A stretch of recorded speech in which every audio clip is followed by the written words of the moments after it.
Hello everybody, welcome back. Today I'm going to be profiling my list that I took to YCS Sydney in 2024. I took branded, as can be seen, and I didn't do exceptionally well. Dropped after round 6 with a X2-1 record. The deck was doing really well initially, but the biggest hindrance I would have said across my losses and the draw was certainly my technical play.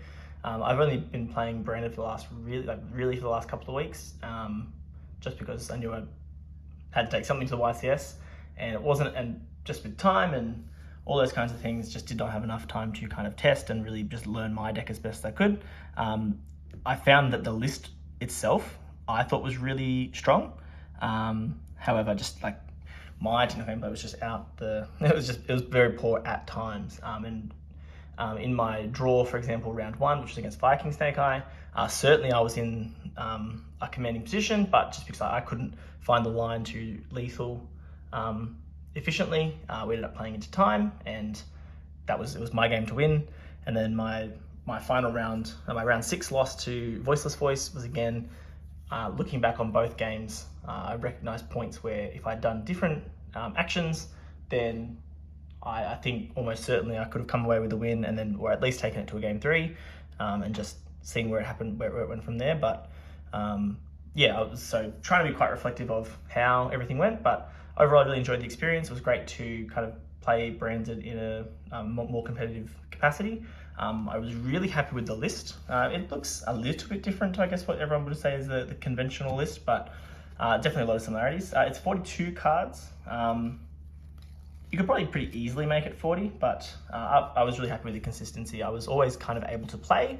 It was just my own kind of technical play that lost me duels. So we're on 3 Albaz, 3 Cartesia, so this is, most lists would just see 2. And I'm on 2 Quem, which again is some would say it's a step more than normal. So I mean, you could easily make it 40 by taking out 1 Quem, 1 Cartesia, but this came up a lot. Having access to Cartesia in most hands is really important. Between the Cartesia and the deployment and things like that, that's really good to see. And having the second Quem definitely caught some people off guard, and just being able to bring back Albaz time and time again, or Cartesia, just to keep furthering your plays. Yeah, it was really good. Playing 1 Springen's Kit. This was fine. It didn't come up as often as I thought it would, but it was there. It definitely served a purpose. It was good being able to send, so in the extra I'm playing Sprint, which was definitely a good pick. I was glad I played Sprint. That definitely constituted a few wins.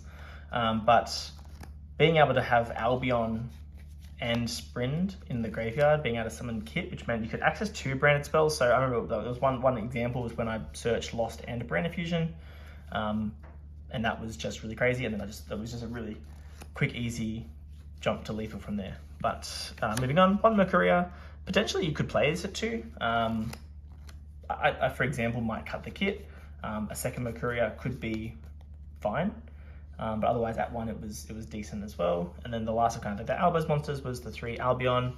I don't know if this is needed at 3. I'm playing it, this is similar to my previous list where I was playing multiple branded red, multiple Albion. In theory it was fine, but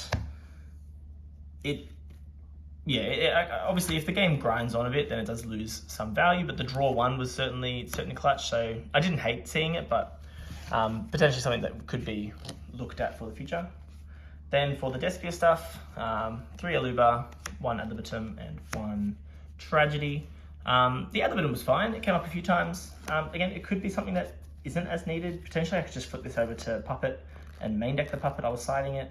But again, it was just my own knowledge of the gameplay. I'm very used to using Ad libitum and Branded in Red and Guardian Chimera. That type of gameplay is just more what I'm used to.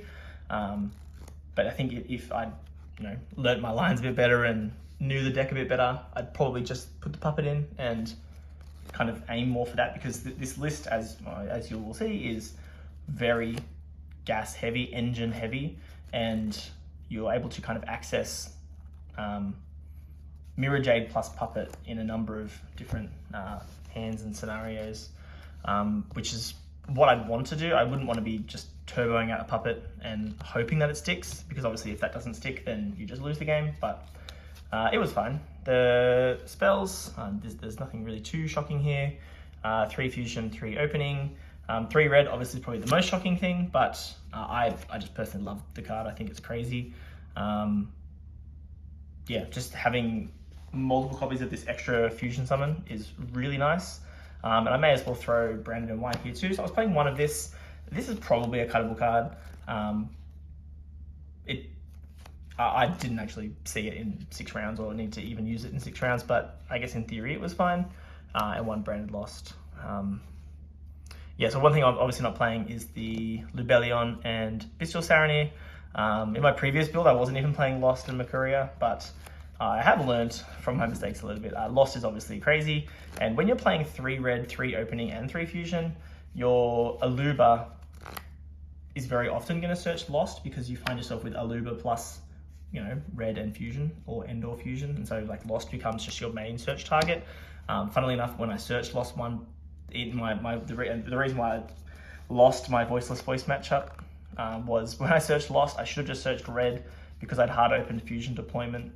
My Branded fusion did get ashed, and I could have, if I'd gone for red, there was a line to puppet, because he belled the fusion duplication as well. So it was ashed for fusion, it was bell for duplication, but if I'd searched red instead of Lost, it would have just been that second way to fusion someone on his turn, and it would have been puppet and game over from there. But again, my own misplay just kind of got in the way there. I was pretty sure that fusion duplication would resolve, and didn't really respect the bell at that point, and that was my bad. But then we've got fusion deployment. Obviously the card is, we wish it said Branded, but it doesn't, but it's still crazy. And then the 1 retribution and the 1 duplication for the Branded engine. And then for the non-engine I played, it was a small amount, but we just won 3 droplet, 3 thrust, 1 talents, and a Called by the Grave. So this was my non-engine. I drew Called by the Grave a whole lot, but funnily enough, that game that I just mentioned against Voiceless Voice, that was the only time in the 6 rounds that I actually played where I got ashed. So I was off to a good start. 5 rounds, no ash on Branded Fusion, but it did happen eventually. But I did have Call by the Grave for a few other things, like Call by 4, Garunix and Grave was really nice against Viking. But yeah, the non-engine was fine. I didn't see it all that often, but a lot of the time it wasn't super necessary as well. Just depending on what the board state was, but Branded does have a pretty decent way to play into boards and things like that. Thrust was the one I definitely saw the most. Being able to go Thrust for deployment or Thrust for talents was always a good thing. For the extra deck, we have 2 Mirror Jade, 2 Albion. Got Albion Sanctifier, Lubellion, Rinbrum, Titaniclad, and the only real thing that's kind of not super standard is Sprint, but this was insane. Yeah, Sprint's really nice. Being able to just take any special summon monster, especially let's like take Viking for example, was really clean. Anyway, I sprinted it. The reason why I drew was when one of the things I could have done was sprint. He used 1 for Snake Eye Ash. I could have used sprint there and Rindrum into Albaz to sprint to take away the Snake Eye Ash to deny Flambird. She was on very little resources, and that would have actually just won the game. But I hesitated, I waited, and I kind of let it play out a bit more. But he had a pretty much full grave set up, and it was just my own fault for kind of letting him go that little bit further, just to kind of see what the last card was. But if I had just done that in hindsight, it would have just been game over. But it is what it is. And then for the rest of the extra deck, all fairly standard stuff. Grand Guignol, Corotus, Masquerade, Guardian Chimera, Dragos Depelia, and then I was on 1 Magnum Reliever. And all of these cards came up at different times, so they were all really nice. I used everything in the extra deck over those 6 rounds, so I was really happy with the extra deck. A second Grand Guignol could be kind of nice in the future, but I don't know exactly what I would change. But for the side deck, I was on 3 Bell, which I really liked. It was definitely a kind of an MVP of the side deck. I was siding in all the time. It was my going first side card, just because everyone's siding in Bestials against you. Some are also siding Bell, but just from what I was observing with like the YCS Vegas lists, then a lot of people were playing Bestials, not necessarily Bell as much, but I definitely saw Bell a few times. When I didn't see Bell, I saw Diddy Crow, and so Bell for Diddy Crow was pretty good. I was on my own Bestials as well because they really help with my own engines, specifically Magnum and Saranir. So they were both really nice. Gimmick Puppet Nightmare, of course, is just a degenerate silly card. Shouldn't exist, but I guess if you can pull it off, you pull it off. 3 Cosmic Cyclone. This was fantastic. I think it's a really great card, especially going into like Viking Snake Eye. It's generally pretty useful. Evenly Matched is good. And then the last 2 cards, I was just super terrified of any kind of towers based matchup. I didn't side them in once, but Herald of the Abyss and Karma Cannon, both kind of as thrust targets. These are certainly not necessary. These could be literally anything else, and it would have been better probably. But I was for the longest time playing the Shaddoll stuff in the side deck, just because I think they're crazy. But ultimately, why I landed on not playing the Shaddolls was more a point of, if I want to side in the Shaddoll engine, that's 5 cards plus an extra deck slot. But in those 5 cards, only 3 of them actually do something. Whereas I could side in, let's say for Viking Snake Eye, I could side in 3 Cosmic and 3 Evenly Matched, and that's 6 cards that at least do something, as opposed to the 3 Shaddoll Fusion. But in theory, definitely insane. And I would definitely, I think if it was more for like locals, I would certainly just do it because I think it's good. But yeah. So ultimately, obviously didn't do too fantastic at YCS Sydney, but the kind of purpose of my channel is just to teach a little bit, but also just to kind of keep track of what I'm doing with like deck lists and things like that. So for me, this is just me a good record of my experience with YCS Sydney in 2024, playing branded. It was a lot of fun. All of my opponents were super nice, but otherwise that would be it for this video, and I'll catch you in the next one.